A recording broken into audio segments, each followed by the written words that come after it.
Le générique. Coupé, on lui a coupé le sifflet.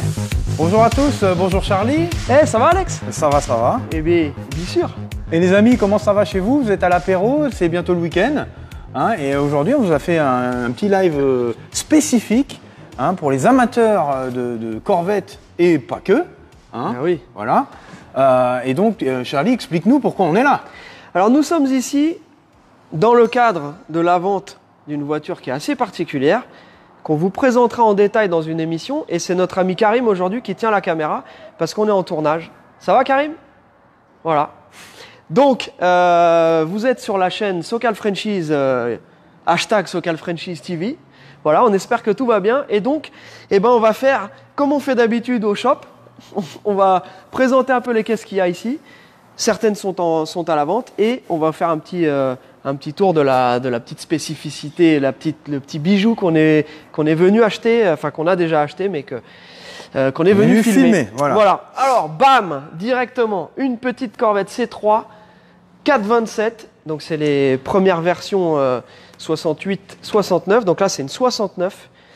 Matching number avec sa couleur Fathom Green. Avec un tri-power, donc le Big Block 427 tri-power de 435 chevaux. Donc bon, très belle auto. Moi j'adore la combinaison de couleurs, c'est très classieux. Ouais, ça fait un peu anglais, non? Ah, j'adore, ça lui va super bien avec ses petits pneus à liseré blanc, ses échappements latéraux. Super belle auto. Vraiment, et l'intérieur? Ah oui, l'intérieur beige. Bon, très belle auto. On voit que elle est fermée. Je ne vous montrerai pas dedans, c'est fermé. Donc voilà, super caisse. Donc ça, c'est intéressant. Et à côté, tu peux nous parler de cette magnifique Chevy Camaro. Bon, celle-ci, elle a été vendue. Elle a déjà été vendue. Mais bon, pour votre plus grand plaisir, on va vous la montrer. Une très belle couleur. J'adore ce Ça nous modèle. fait penser quand même à quelque chose, non? Ah bah complètement. On peut pas regarder cette Camaro sans penser à notre ami Pascal, ainsi qu'à Rimo. Rimo et Jérémy qui sont restés au shop pour travailler sur les voitures en cours. Et là, on a ici donc une caisse. Alors ici, ils sont spécialisés dans les voitures vraiment de très grande qualité, très haute qualité, avec des finitions extraordinaires, low miles ou très grosse restauration. Voilà, donc ce qu'on appelle ici les restaurations compréhensives. Comme ça, vous allez comprendre. Voilà. Donc c'est une restauration très compréhensive. Très compréhensive, avec évidemment la batterie. Alors je sais, non, normalement ça c'est juste une batterie c'est une batterie moderne en fait, et puis ils mettent avec un cache par dessus. Ah, je suis curieux, je suis quelqu'un de très curieux. On dirait pas qu'il y a d'acide dedans. Donc c'est bien une batterie avec un cache. Super voiture 427. Les petites markings d'usine, c'était des petits markings qu'ils mettaient à chaque étape. Qu'on voit ici, regarde Karim. Qui ont été reproduits. PTB. Palais. Je te laisse t'embourber tout seul dans ton truc là. Ok. Voilà. Oh putain. Non, Allez, t'as raison. Bon, on va. Moi ça. Bam. Ça, alors, la ça, transition était nulle et non avenue. Là, on est directement, on passe de la Corvette 69 Big Block à ce qui se faisait de mieux jusqu'à l'apparition de la C8. Donc la C7, donc de l'année dernière, donc celle-ci est neuve, elle a 23 miles, je crois. 23 miles, ZR1, donc sachant que dans la C8, la ZR1 n'est pas encore sortie. Donc pour l'instant, on n'a que les petits V8 qui ne font que moins de 500 chevaux. Mais là, on a une espèce de bête atomique avec le fameux aileron en carbone. Alors ça, c'est carrément, donc c'est le hardtop en carbone aussi. Donc, est-ce que tu crois qu'il s'enlève Ah oui, parce que je vois un joint ici, donc c'est un T-top. Ouais, c'est un T-top en carbone. C'est quand même la classe. C'est une belle caisse, ouais, vraiment jolie. Ah ouais. Elle est incroyable. Bon, moi, je vous avoue que je préfère la C7 à la C8 esthétiquement. Ah, mais moi aussi, la C8, on commence à en voir plein. Ouais, la C8, moi, je pense que l'idée de départ était bonne. Après, les puristes diront, ouais, mettre un moteur central arrière dans une Corvette, ouais. Bon, moi, je trouve ça s'appelle l'évolution. Voilà, dynamiquement et technologiquement, c'est un choix qui est intéressant. Après, la réalisation de la voiture, je trouve que le dessin, il n'est pas réussi. Surtout l'arrière. Déjà le restyling. Surtout l'arrière. L'arrière, elle est abominable. Ils ont vraiment chié l'arrière, alors que celle-ci était très jolie, très réussie, très bien balancée. Moi, j'aime pas la C8. Bah après, bon. Bah, alors j'en ai vu. Parce qu'ils vendent des C8, du coup, les C7, elles sont moins chères. Ouais, j'en ai vu plein des C8 à Miami quand j'étais la semaine. Donc là, il y a 2 semaines. T'en vois partout. Hein. C'est vraiment. Tu vois ça, des Ferrari, des McLaren, des machins. Je me suis baladé dans un quartier qui s'appelle Wynwood, qui est magnifique, avec plein de graphes, beaucoup d'art urbain, etc. Et tu vois passer donc les donks, les fameux donks. Donc c'est les voitures anciennes type. En fait, l'équivalent du lowriding qu'on va trouver ici à Los Angeles, c'est les donks là-bas. Et ils utilisent en général des grosses Chevy Impala, mais pas les mêmes années qu'on utilise ici pour le lowriding, donc c'est plutôt à partir de 70. Et donc, là on peut le dire, jantes en 28, 32, enfin des trucs, mais... Si t'as du 22 ou du 24, t'as raté ta vie, quoi. T'as raté ta vie, quoi. Là, et du coup, ils sont obligés de faire carrément des châssis spécifiques parce que sinon ça passe pas. Donc c'est vraiment un truc assez incroyable. Puis ça doit sûrement être safe à conduire, la tenue de route, le freinage, tout ça, ça doit être bien. T'imagines le petit disque comme ça, ridicule. J'ai déjà vu les vidéos, regardez un peu pour les curieux, hein, de quoi on parle. Allez sur YouTube, vous regardez Miami donc. Et c'est assez impressionnant, ils mettent des loupiottes, il y a la musique à fond là-dedans, c'est une parade en fait, et ils se baladent là sur Miami Beach avec les portes Lamborghini levées, les lumières, la grosse sono et tout, c'est assez rigolo. Ouais. C'est assez rigolo. Ça fait partie du folklore. C'est du folklore, voilà.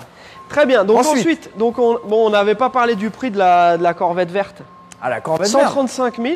Donc vous voyez, quand on a des voitures qui sont très très rares et qui sont dans des états concours, on est bien loin de ce qu'on peut imaginer de prix qu'on va retrouver sur le Bon Coin ou des choses comme ça. Il faut savoir que la voiture américaine, c'est quelque chose qui est populaire. Donc on va trouver des voitures, donc bien entendu pas dans cet état-là et pas avec cette motorisation-là, parce que ça c'est une version très rare. Mais on va trouver des voitures, donc on va dire dans les chrome bumpers, en bon état, peut-être avec un petit peu de rafraîchissement, on va dire à partir de 30 et quelques. Et ça peut aller jusqu'à, en général, pour des 350 en bon état, jusqu'à 45 dans ces prix-là. Et après, on franchit un cap, c'est-à-dire que là, on est vraiment sur des voitures beaucoup plus rares. Et même si ça ressemble beaucoup, et ben là, c'est 100 000 de plus. Donc là, voilà. Donc c'est assez intéressant parce que dans des endroits comme ça, on va vous montrer la voiture qu'ils ont qui est la moins chère, qui est une C3. Voilà. Qui est une petite C3 de 78 qui est très très belle et qui est affichée ici à 28 000 $. Voilà. Donc avant frais d'export, etc. Donc voilà, hein, on a commencé par celle-ci, on vous a montré ça. Une petite Mercedes 450 SL, mais ici aussi, c'est pas la 450 SL qu'on va trouver sur Craigslist ou sur dans les annonces qui ont fait 3 fois le tour de la planète et qui sont toutes défraîchies. Là, c'est vraiment des voitures aussi qui sont assez exceptionnelles au niveau de l'état. Donc ça, je pense que c'est un client parce qu'elle n'est pas affichée à vendre. Et là, Alex, qu'est-ce qu'on a ? Là, on a une Shelby GT500 KR. Donc c'est une version limitée de la GT500. Ça, c'est une voiture que j'aime bien parce que c'est une bête en fait. C'est une bête. Ça tient pas la route, ça se balade, ça patine, c'est rigolo. Moi, j'aime bien. J'aime bien. Le fameux pont rigide. Pont rigide, supercharge qui est assez violent dès les bas régimes. C'est un 5,2 litres là-dessus. Voilà. Bas moteur en fonte, c'est ça ? Culasse alu ? Culasse alu avec multi-soupape. C'est un vrai moteur avec un gros supercharge d'origine. C'est une super caisse, moi j'aime bien celle-là. Et là, c'est la version 40e anniversaire, donc qui est sortie en 2008. Donc, avec les jantes Alcoa, là, donc elle a des petits raffinements supplémentaires. Elle a une lame en carbone, elle a les jantes Alcoa, elle a le capot en fibre spécifique avec les narines. Et on reconnaît ça aussi avec la voiture de Fred, donc la GT500 de 1968 détail, de Fred, rétro, avait effectivement ce petit système de fermeture, d'attache. Ouais. Donc les petits la putette KR, elle a des petits trucs particuliers, donc ça plaque. Du carbone sur les rétros. Donc c'est une cool petite voiture. Ouais. Moi, ça, je trouve ça fun, je trouve ça amusant. Moi, j'aime bien quand il dit cool petite voiture, quoi. Hein? Pour un jeune permis? Ouais, voilà, pour débuter, ça suffit, quoi. Je mettrais pas mon fils là-dedans. Tu sais que, enfin, pour la petite histoire, je sais pas si vous êtes au courant, mais aux États-Unis, la conduite accompagnée, c'est à 15 ans et le permis, c'est 16 ans. Donc, tu vois, je me vois pas pour l'instant mettre. Ah, je peux pas m'empêcher. Hein. Ah bah, vous voyez un peu ce monument? Putain, mais elle est neuve. C'est un beau moteur, hein, c'est sympa. Donc le superchargeur refroidi par eau. Donc il a son propre circuit de refroidissement. Et puis c'est un beau moteur, quoi. C'est du lourd. C'est un Whipple, ça, tu crois? Non, ça c'est du Ford. Non, c'est Ford. C'est Ford. Ouais, c'est du Ford. Après, bah ça, ces modèles-là, pareil, ayant bourlingué un peu en Floride, là-bas, c'est des accros à l'époque. Hein, je te parle ça, c'était quand j'étais jeune, parce que maintenant je suis vieux. Maintenant t'es vieux. Voilà, donc ça, tu changes de supercharge, tu changes les cams, les injecteurs, quelques petites bricoles, et c'est un truc que tu peux l'emmener à 1000 chevaux easy, quoi. Donc c'est vraiment une bonne base de moteur 1000 chevaux en gardant les internes comme ça internes, ou tu forges? Non, interne d'origine. Sérieux? Ouais, non, c'est un très bon moteur. Putain. Tu peux avoir 700-800 chevaux sans rien toucher, quoi. Juste en changeant le supercharge. Ouais. Déjà rien qu'en changeant la poulie, tu as 100 chevaux de plus. Après, après ça devient une pompe à air. Le supercharge, il a plus assez de débit il envoie que de l'air chaud et l'efficacité diminue. Donc il faut mettre un plus gros pour avoir plus de débit. Mais c'est un vrai bon moteur. Parce qu'il me semble que les gars de Top Gear en Angleterre, à l'époque, quand ils avaient fait ils l'avaient passé au banc et elle faisait pas les 500 chevaux qu'ils annonçaient. C'est des optimistes. Mais après, oui, effectivement. Mais c'est une brute, hein, d'origine, c'est brutal. Hein, d'origine, c'est quand même, ça marche déjà très fort. Rien qu'une reprog et une poulie, ça la transforme, la voiture. Ouais. Je crois qu'il y a 100 ou 150 chevaux qui débarquent. Quoi. Ouais. C'est incroyable. Mais il y a des clubs Shelby, hein. Il y a des pages Shelby, il y a des gens, par exemple, il y a pas mal de gens qui nous suivent aussi, qui ont des Shelby ou qui sont dans des clubs Shelby en France. On va pas trop et c'est une bagnole qui est pas mal représentée en France. On va pas casser le matériel. Voilà. Alors un petit rod. Ah, ça c'est cool, hein. Parce que il ressemble à un Ford 1932, tout ce qui est de plus classique, mais il est entièrement modernisé. Je l'ai regardé un peu là. Et franchement, c'est bien monté, c'est du beau boulot, il est bien peint. Bon, c'est un truc qui a été fait il y a quelques années, mais ils n'ont pas lésiné sur les dépenses. La plus grosse modif, c'est que la plus grosse modif, c'est que maintenant il y a un 331 stroker dedans, donc c'est toujours un small block V8 Ford. Ils leur ont pas fait l'affront de mettre un LS3 dedans. Parce qu'il y en a qui le font, mais là ils sont restés sur une mécanique Ford. Et par contre, les raffinements, etc. Et air conditionné, il y a tout le. Voilà. Mais on dirait suspension, pas. Même l'intérieur, ça ride comme une caisse. Ouvert. Ouais, bon, au pire, la fenêtre est ouverte. L'intérieur est incroyable parce que ils ont vraiment respecté le truc d'origine. On regarde un peu la qualité de finition, les petites boiseries, le cuir, cuir super fin, la capote toute bien faite, les chromes, tout est nickel. Ils ont gardé un compteur un peu look art déco. Comme à l'époque et tout, enfin c'est super quoi. Le volant. Contre, la qualité de finition c'est autre chose que la caisse de 32. Est-ce que tu te souviens, Ford avait dit à l'époque, vous pouvez choisir la couleur du moment que c'est noir. Non, super. Même les ouvrants, ça ferme comme une Mercedes neuve. Non, super beau petit véhicule. Bon bah ça vaut un peu des sous quand même. Hein. Ouais, ça vaut un peu des sous. Tu m'étonnes. Voilà, et ça malheureusement pour l'exportation, c'est pas tout à fait ce qu'on... Hein, il y a le tonnerre qui gronde. Ouais. Donc tu voulais nous montrer une Corvette là, tu as dit oui la Corvette. Tiens oui, on peut montrer la Corvette 78. Alors, montre-nous. Voilà. Montre-nous. Corvette 78. Alors attends, est-ce que c'est peut-être pas celle-là? Ça c'est. Oui, c'est celle-là. Parce qu'il y a une 73 là-bas, rouge aussi. Donc là, c'est bien la 78. Là, faut aimer le rouge. Ouais, rouge en rouge, mais tu vois la qualité de la caisse encore une fois. Les C3, c'est des voitures qui ont été produites pendant très longtemps.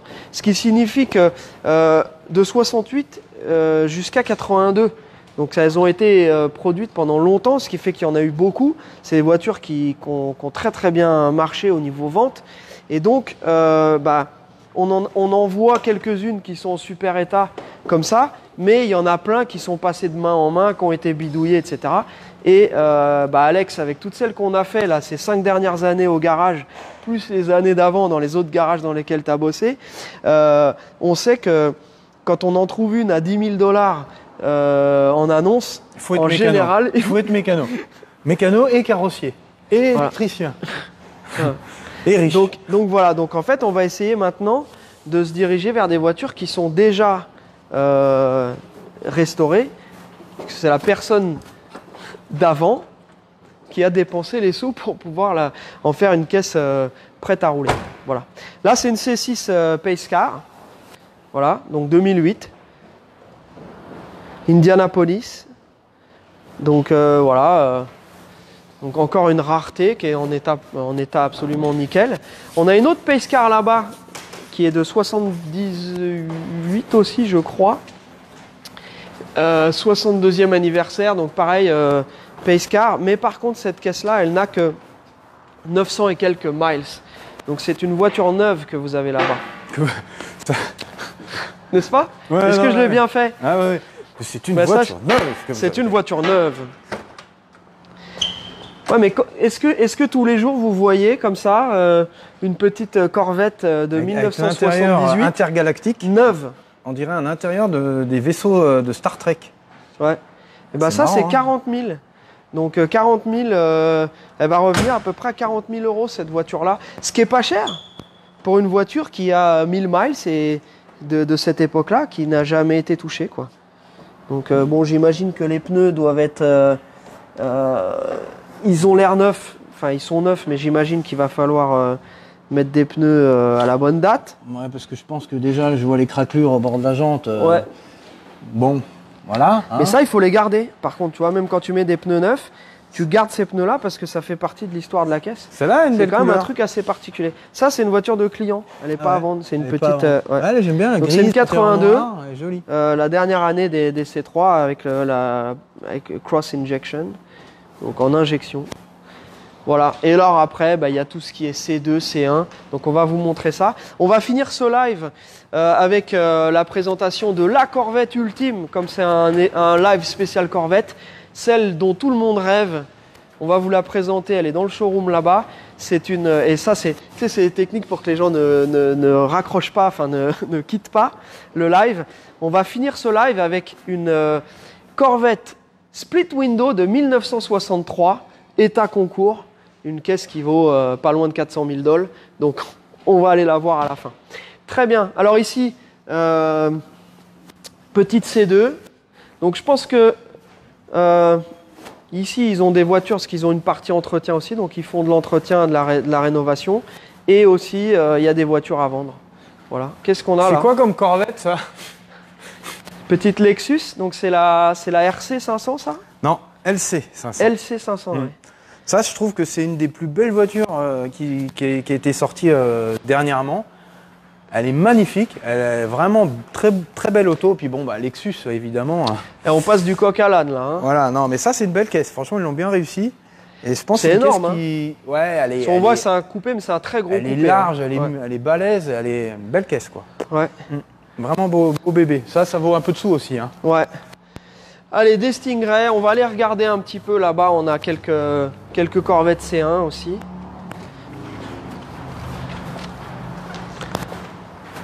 Donc pareil, hein, si vous êtes in the market, c'est-à-dire si vous avez prévu d'acheter une voiture de ce type, n'hésitez pas à faire appel à nous.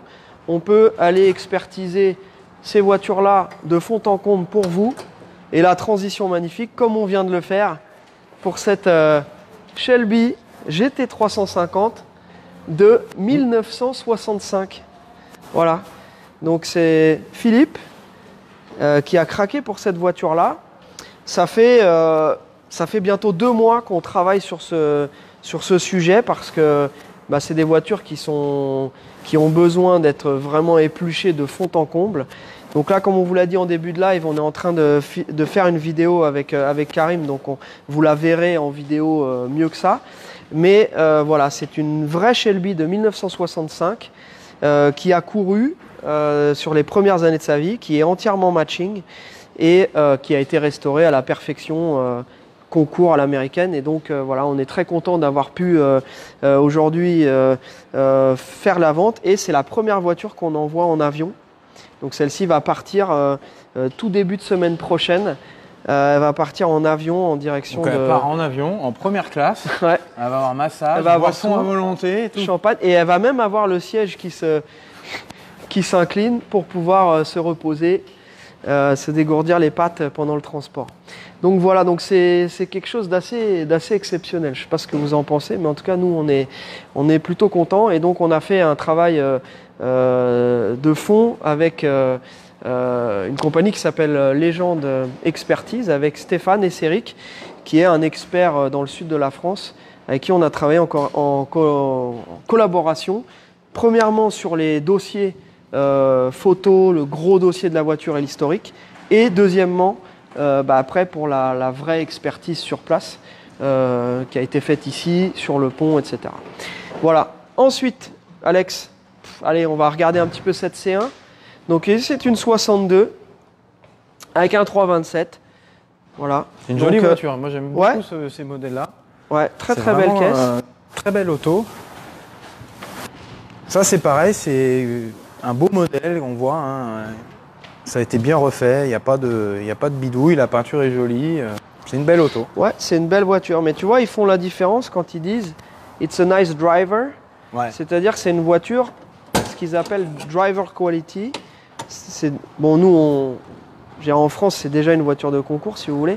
Mais ici, en fait, on voit que c'est pas une voiture non plus qui sort de full restauration. Donc, on va trouver des petits défauts par-ci, par-là.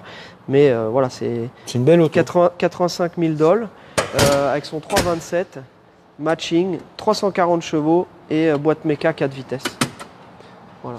Non, super. Très belle caisse. Boîte à gants open air. Donc ça, je me suis toujours demandé, donc la boîte à gants, elle se ferme pas, en fait, c'est juste un casier. Ouais. Quand tu roules décapoté, je me demandais si tu avais des papiers là-dedans, si ça s'envolait, en fait. Parce que la boîte à gants, faudrait demander à Olivier, à qui on avait exporté une 62 aussi, comme ça, qui était un rouge un peu plus burgundy, un peu métallisé, qui était très belle avec un intérieur un petit peu argent, très belle caisse. Donc Olivier qui fait partie d'un club de voitures américaines dans les Yvelines. Olivier, si tu nous regardes, on te salue. Voilà. Super. Donc voilà. Donc 62. Après 62, qu'est-ce que tu Une 65 avec un 396, donc c'est une 65 avec le big block. C'est un big block. Voilà. Donc rouge intérieur rouge. Je veux voir. Il est big le bloc. C'est un big block. Donc c'était annoncé à 425 chevaux. Alors, faire une petite parenthèse, donc quand ils annonçaient ces chevaux-là, c'était des chevaux SAE, c'est ça? Déjà, ils mesurent la puissance au vilebrequin. Ouais. Déjà, tempère une bonne... Tempère une partie. Voilà. Bon, après, c'est des voitures... Et c'était sans les accessoires, il me semble. C'est-à-dire qu'en fait, ils mesuraient la puissance sans l'alternateur, sans les poulies, sans quoi que ce soit. Donc, mais bon, je pense qu'il en reste pas mal sur une caisse comme ça. Je pense que avec le big block, je pense que ça doit déjà bien... Enfin, ça bouge bien parce qu'on en a déjà roulé, mais c'est sympa. Une autre 427 à côté.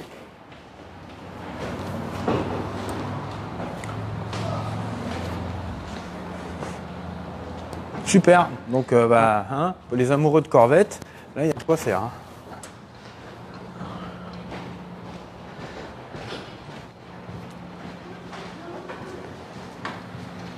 Et une 67.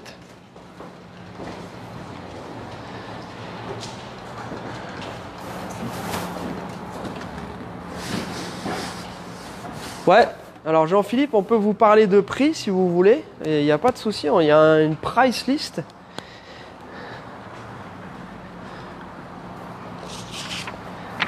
Par contre, accrochez-vous à votre canapé, les gars.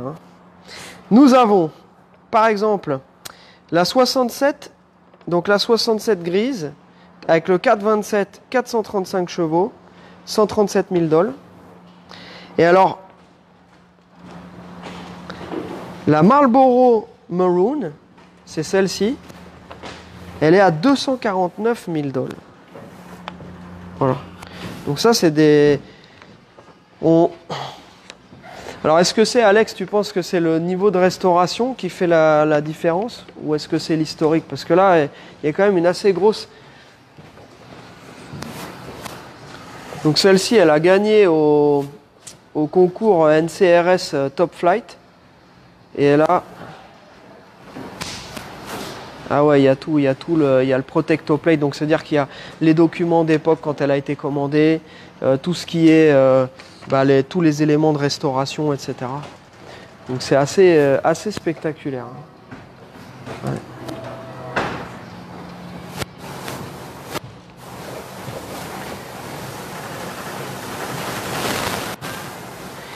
Voilà, après donc comme on vous disait, de toute façon, chacune de ces voitures-là sont... Donc toutes celles qui ont des affiches comme ça, c'est voitures qui sont dispo à la vente. Donc si vous êtes dans le marché pour une voiture comme ça, après on passe directement en visio ensemble et on peut vous organiser une vraie expertise de la voiture pour vérifier que tout a été fait dans les règles de l'art avec un vrai test routier, etc. C'est ce qu'on a fait avec la Shelby. Alex, on va montrer la split window pour finir ce live. À nos amis... le joyau de la couronne. Ça, c'est la Mona Lisa de la Corvette. Ouais. Alors, on va faire un petit peu d'histoire. Donc, la Corvette 63. Donc, c'est le premier coupé comme ça qu'ils ont fait. Et ils avaient uniquement sur l'année 63 fait les deux vitres arrière. Donc, c'est pour ça que ça s'appelle split window. Et ça a été abandonné assez rapidement parce qu'il y avait des problèmes de visibilité. Et donc, comme on voyait moins bien, sur les versions d'après, ils ont fait un pare-brise qui était, une lunette arrière qui était plus enveloppante. Mais aujourd'hui, ce qui fait la valeur de cette voiture, c'est qu'elle est très rare et c'est parce qu'elle a cette fameuse split window. Donc là j'ai la facture d'achat de la voiture neuve à l'époque. Donc la voiture coûtait 4 323 $. Et après, on a les options. On mettrait 4 ? Après, on a les options. On a l'intérieur Tuxedo. On a la boîte 4 qui était une option à 188 $. La radio à 134 $. Donc c'est marrant que tu vois, l'option. Donc après, les pneus pareil, 31 $ d'option. Pour avoir le Posi, tu rajoutais 16 $. Donc le Posi, c'est l'autobloquant. Voilà, le pont autobloquant. Donc vous mettrez une caisse et évidemment l'option moteur V8 340 chevaux à 103 $. Donc pour 5 000 $, voilà, tu avais cette voiture-là, neuve, sortie de concession. Bon après, c'est 5 000 $ anciens. De l'époque. C'est comme chez nous avec les francs nouveaux et les francs anciens. Ça fait pas ce prix-là. Mais bon, c'était quand même, c'est quand même marrant, quoi. Donc cette voiture-là appartient au boss des lieux. Voilà, et en fait c'est une voiture donc, qui a eu, comme vous pouvez le voir, tout un tas qui a reçu tout un tas de prix et qui est restaurée à la perfection. Voilà. Donc c'est une voiture. Je pense qu'elle est même plus belle qu'elle n'était sortie d'usine, parce que là je vois le noir piano, il n'y a pas un défaut dans les réflexions et tout. Je pense qu'elle est certainement même mieux peinte qu'elle ne l'était sortie d'usine. Ouais, c'est assez impressionnant. Voilà. Donc cette voiture aussi, quand j'ai demandé au chef des lieux si elle était à vendre, il m'a dit tout est à vendre, c'est qu'une question de prix. Voilà. Donc voilà. Donc je pense que c'est pareil quand on cherche une voiture vraiment d'exception comme ça. Et c'est ce qui se passe en ce moment. J'en ai parlé au dernier live, mais c'est vraiment la tendance actuelle. On voit que beaucoup de voitures de collection. Là, le marché est très très fort au niveau des voitures de collection. Et je pense que quand on va à nouveau ouvrir les grosses enchères, etc., je pense qu'il va y avoir des records qui vont être battus. Parce que dans cette période de pandémie, il y a beaucoup de gens qui trouvent des valeurs refuges dans les voitures de collection. Et donc là, on est vraiment en plein dedans. L'avantage, c'est que nous, avec l'euro qui est quand même assez fort et qui est toujours en ce moment à 1,20, donc ça permet quand même de faire de bonnes affaires. Ne serait-ce que avec le change. La conversion. Voilà, ça c'est vraiment par rapport aux Américains qui, eux, achètent avec leur dollar. Donc ça, c'est quelque chose qui est intéressant. Donc il faut qu'on continue à assurer, en fait, nous, notre travail, Alex et moi, c'est de trouver des voitures qui soient les plus belles possibles et qui soient des voitures qui permettent à la personne qui investit non seulement de faire une bonne affaire, mais en plus de ça, d'avoir un investissement qui va durer dans le temps. Donc on a tout aussi un rôle de conseil sur les modèles, les versions, les couleurs, etc. Parce que bien entendu, la voiture de collection, c'est pas uniquement... on n'arrive pas plombier, chauffagiste, et puis d'un seul coup, on décide d'être spécialiste de voitures de collection. Dédicace à tous nos amis plombiers, c'était un exemple, mais voilà, c'est un métier, et tout ça, ça s'apprend avec les années d'expérience. Et là, aujourd'hui, on a la chance d'avoir de plus en plus accès à des collections privées ou à des choses comme ça, et du coup, ça nous permet aujourd'hui de pouvoir présenter des voitures qui sont vraiment exceptionnelles, et sur lesquelles on peut aller loin dans la vérification de l'état et de l'historique. Voilà, donc petite parenthèse. Non, mais c'est bien, c'est intéressant. Voilà, ça c'est la price list. Voilà. Donc écoutez, on vous souhaite une excellente fin de journée, et un excellent bon week-end.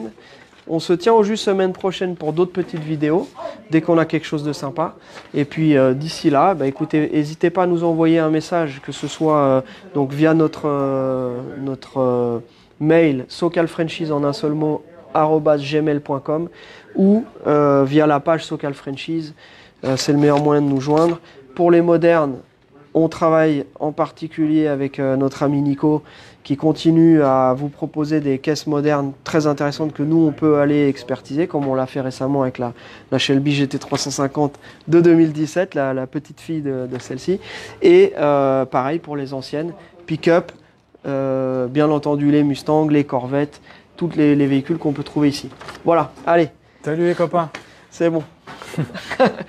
Tout est dit. Allez, bye bye. Portez-vous bien.